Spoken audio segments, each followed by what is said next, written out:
For the longest time, I skipped leg day. I'm talking years. Since I started training at 13 years old, I don't ever recall hitting legs properly until I was 16. Not because I was lazy, but because I genuinely thought it didn't matter. I just wanted abs, a nice chiseled chest, and some big arms.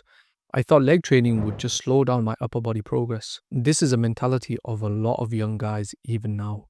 But then something weird started happening. My lower back started hurting all the time. I couldn't deadlift. I couldn't even sit straight for long or even walk without pain. And it was only when I started training my legs properly that the pain disappeared almost overnight. That's when it hit me. Your legs don't just hold up your body, they're the foundation of your body and literally carry you through life. But most guys don't realize it until they're injured or their upper body gains hit a wall. Now, skipping legs leads to muscle imbalances elsewhere in the body. When you don't train legs, other muscles start overcompensating. Your lower back, your hips, even your core. That's where the pain comes from. Now, the pain that I had was a very gradual pain. It started off ever so slowly and then it crept up. But by the time it crept up in my back was fully messed up. Like it was like a cold pain, if that makes sense. I would get someone to give me a massage, or most of the time it would be my mom. I would tell her to rub some Vicks or some kind of vape rub or something on my back. I was like, my back's always hurting, and I'm always complaining, even to my dad. And he would say, why is your back hurting, right? You're like 15, 14, 16, whatever, however old I was. And then he just said, he literally had no advice. He just like, he get over it because I used to have a lot of back pain. Weak glutes and quads are directly related to lower back pain. That's what a study found. And that's a conclusion I arrived at a little bit later. Now, me personally, because I hadn't been training my legs and my glutes and even my abs at this point properly, I had a weak glute and hamstring area and it was messing with how I moved. But once I fixed that, everything aligned better and suddenly I had no more aches.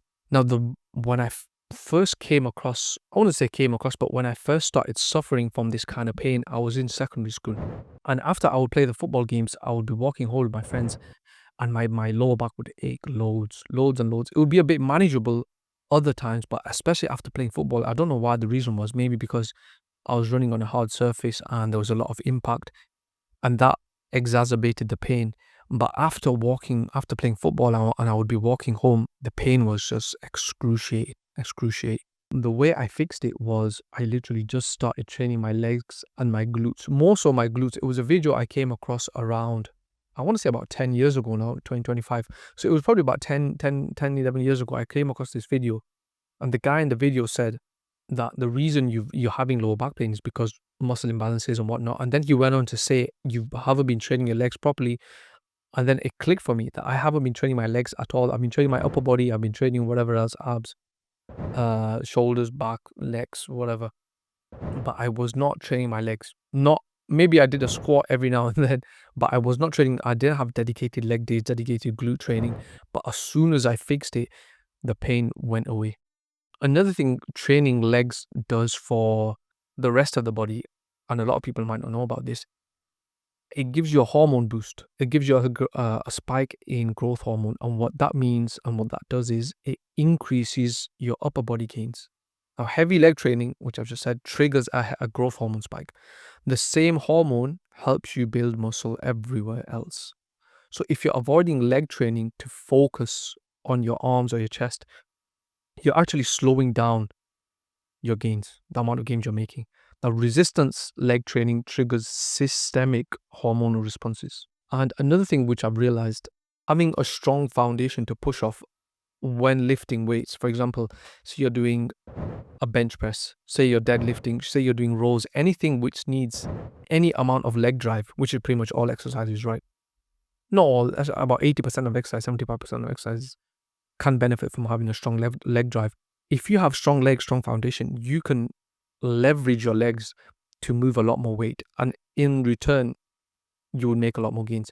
But say, for example, you don't have a lot of leg drive, you can't really rely on your legs to do any lifting or any heavy lifting, then your leg drive will be a lot weaker and the amount of weight you can lift subsequently will be less.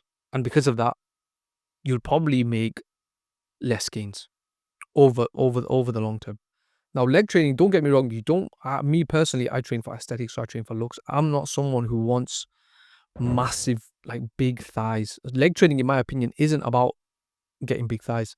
It's about building a foundation. Strong legs support every other lift, as well as your posture and your movement. So when I started doing leg training properly, when I started doing RDLs, properly doing lunges and Bulgarian split squats, as well as squats, my entire physique improved.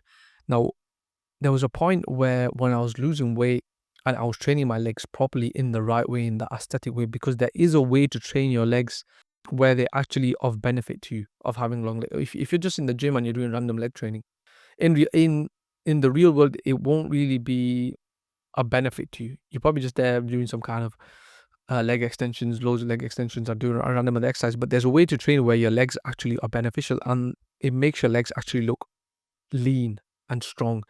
You don't, me personally, I don't want big, like tree trunk legs to the point where your pants, like you have to get special trousers and pants to fit you.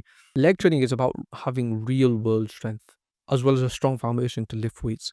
If you're someone who can squat 100 kilograms compared to someone who can squat 300 kilograms, both of you are very, very strong. But in my opinion, if the person who's squatting 300 kilograms has massive thighs to the point where they need special trousers, I would squat 100 kilograms every single day, because in terms of aesthetics, in terms of convenience for everyday life, having 100 kilogram squat, as well as, nice, lean, I wouldn't say slender or skinny or anything like that. Obviously, because you've got muscle in your legs will be thicker compared to before, but there's a point where me personally, I wouldn't want massive, thick legs. The way I teach training and the way I train personally, I train for performance, I train for obviously aesthetics. I don't really train for size in the leg area anyways. So that's how you should structure your training. Leg training should be focused on foundation, focus on will it aid you in day-to-day life. And if you want a proper way to train the rest of your body, learn how to diet, how to eat, how to sleep, and of course how to train, then join my free school community. The link will be in the description below, the first one. Click on that. Thank you.